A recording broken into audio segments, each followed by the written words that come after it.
भारत सरकार ने इतना बड़ा डिसीजन ले लिया है कि दोबारा से दलाल इकट्ठा हो रहे हैं सरकार के ऊपर प्रेशर बनाने के लिए। पूरे विश्व भर के अंदर गेहूं के प्राइसेस बहुत ज्यादा ऊपर जा रहे हैं और इसी बीच भारत सरकार ने निर्णय लिया है कि भारत से गेहूं एक्सपोर्ट नहीं होगा। रशिया ने यूक्रेन के ऊपर जब से हमला किया है, पूरे विश्व भर के अंदर गेहूं की बहुत ज्यादा कमी हो गई, क्योंकि रशिया और यूक्रेन बहुत सारा गेहूं प्रोड्यूस करा करते हैं। इंडिया एक ऐसी कंट्री है जहां पर बहुत सारा वीट प्रोड्यूस होता है और G7 कंट्रीज चाहती हैं कि यह सारा का सारा वीट इंडिया उन्हें दे दे। देखने में यह जितनी बात सरल लगती है, उतनी सरल बात है नहीं कि मार्केट में डिमांड है तो आप बेच दो।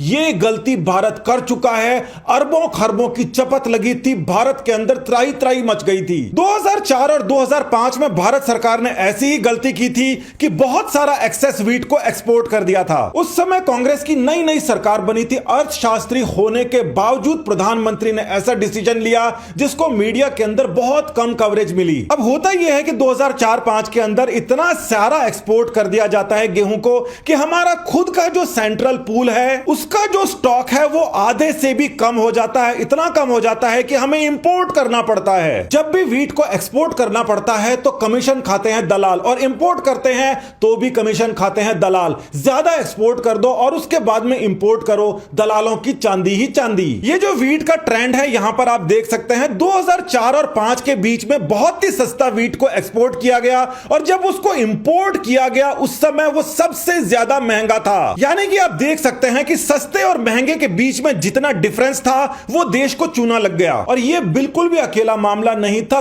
कई और इस तरीके के उदाहरण आपको दिखाई दे जाएंगे। चीनी का उदाहरण देखिए, कांग्रेस की और उसके मंत्रियों की होड़ लगी थी कितना ज्यादा हम एक्सपोर्ट करके दिखाते हैं कि हम आगे बढ़ रहे हैं। 30 लाख टन एक्सपोर्ट किया गया 2007 और 8 के बीच में, और इसका जो प्राइस था वो 18.5 रुपए के आसपास था। अब देखिए अगले ही साल की खबर है कि भारत को बेतहाशा इंपोर्ट करना पड़ा, वो भी दुगने दाम पर। 2007 के अंदर 18.5 रुपए के हिसाब से शुगर को एक्सपोर्ट करने के बाद में अगले ही साल 25 लाख टन शुगर को इंपोर्ट किया जाता है।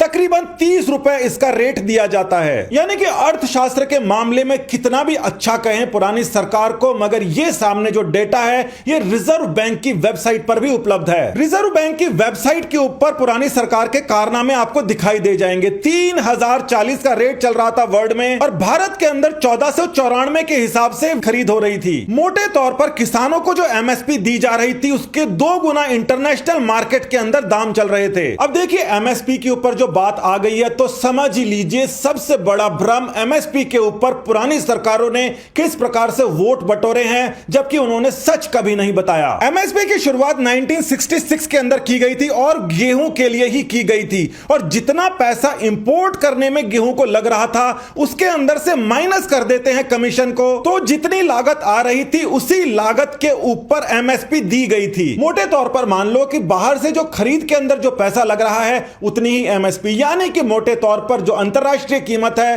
वो माइनस कमीशन कर दो, उतनी ही एमएसपी रखी जाती थी। अब इस दूसरी टेबल के अंदर आपको दिख जाएगा कि जो एमएसपी की कीमतें बढ़ाई गई है 2006-2007 में और 8 के अंदर 15% और 33% जो बढ़ाई है, यानी कि 2 ही साल में 650 रुपए से लेके 1000 रुपए का जो एमएसपी बढ़ा दी गई, इसको सरकार ने कहा कि यह हमारी उपलब्धि है। जबकि डेटा को देख के आपको पता पड़ जाता है सरकार की उपलब्धि नहीं है, इंटरनेशनल मार्केट के अंदर इसकी कीमतें बढ़ गई थी। आज की तारीख के अंदर देखिए यहां पर क्या हो रहा है, अचानक से जो भाव है भयंकर तरीके से ऊपर उठ गए और विश्व भर के अंदर गेहूं की भयंकर तरीके से कमी हो गई है। अब यहां पर G7 कंट्रीज हैं, इनको यह पता है कि भारत के पास में वीट का अच्छा प्रोडक्शन है, अच्छा स्टॉक है। ये चाहते हैं कि इस स्टॉक को ये खरीद ले, चाहे उसके लिए इनको ज्यादा रेट देनी पड़ जाए। ढंग से समझिए, अमीर कंट्रीज ये चाहती हैं क्योंकि उनके पास ज्यादा पैसा है, ज्यादा पैसा देखकर वो गेहूं को खरीद लें। उसके बाद में इंडिया के पास में जो डेफिशिएंसी हो जाएगी, इंडिया के अंदर लोगों के पास खाने के लिए चाहे वीट बचे या ना बचे, इससे उनको मतलब नहीं है। इस साल भारत का जो वीट प्रोडक्शन है वो काफी डिक्रीज हो जाएगा क्योंकि बहुत ज्यादा लू यानी कि हीट वेव चल रही है, और वो भी इन G7 कंट्रीज की वजह से चल रही है। क्लाइमेट का ये परवाह करते नहीं। दलाल इस समय मरे पड़े हैं, उनको एक्सपोर्ट करने की पड़ी हुई है और वो चाहते हैं कि ये जो मौका है ये ना चुके।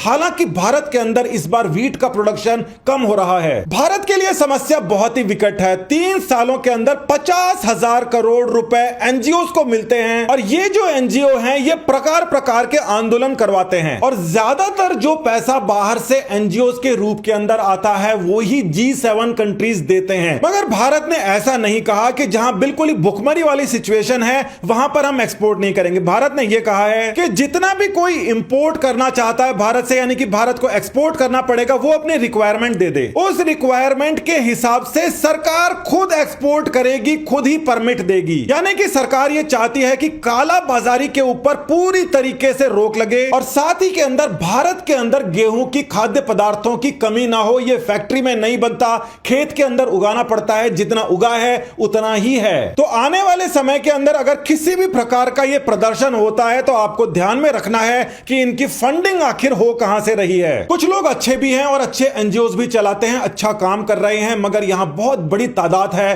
जो केवल और केवल भारत की प्रगति और भारत का सौहार्द बिगाड़ने के लिए यहां पर आंदोलन वगैरह करवाते हैं। इनसे हमें सावधान रहना चाहिए। नमस्कार, धन्यवाद, जय हिंद।